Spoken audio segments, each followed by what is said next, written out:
திருச்சி மாவட்டம் தொட்டியம் தாலுகா கவரப்பட்டி கிராமத்தைச் சேர்ந்தவர் தங்கராசு. 5 ஏக்கர் பூர்வீக நிலத்தை இவரும் இவரது அண்ணன் கணேசனும் பிரித்து விவசாயம் செய்து வருகின்றனர். கணேசனுக்கு பிரிக்கப்பட்ட பங்கில் விவசாய கிணறு உள்ளது. தங்கராசுக்கு பிரிக்கப்பட்ட நிலத்தில் போர்வெல் கிணறு உள்ளது.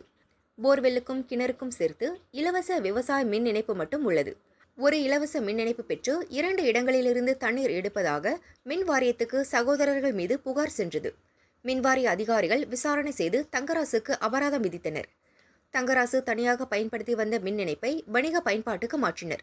இந்நிலையில் கடந்த ஜூன் 25ஆம் தேதி தங்கராசு தொலைபேசிக்கு ஏடி பேசுகிறேன் என கூறி ஒருவர் பேசினார். அதில் உங்கள் மீது சுமதி என்பவர் புகார் கொடுத்துள்ளார். நீங்கள் தொட்டியம் உதவி செயற்பொறியாளர் ஆபீஸ் வந்து என்னை பாருங்கள் என கூறினார். இதையடுத்து கடந்த ஜூன் 26ஆம் தேதி மின்வாரி அலுவலகம் சென்று ஏடி திருமாறன் என்பவரை தங்கராசு சந்தித்தார்.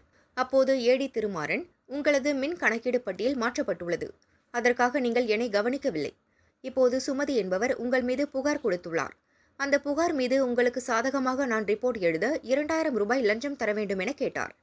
லஞ்சம் தர விரும்பாத தங்கராசு லஞ்ச ஒழிப்பு போலீசில் புகார் கூறினார். இதையடுத்து போலீசார் கொடுத்தனுப்பிய ரசாயனம் தடவிய 2000 ரூபாயை ஏடி திருமாறனிடம் தங்கராசு கொடுத்தபோது மறைந்திருந்த டிஎஸ்பி மணிகண்டன், இன்ஸ்பெக்டர்கள் சக்திவேல், பாலமுருகன், பிரசன்ன வெங்கடேஷ் அடங்கிய குழுவினர் ஏடி திருமாறனை கையும் களவுமாக கைது செய்தனர்.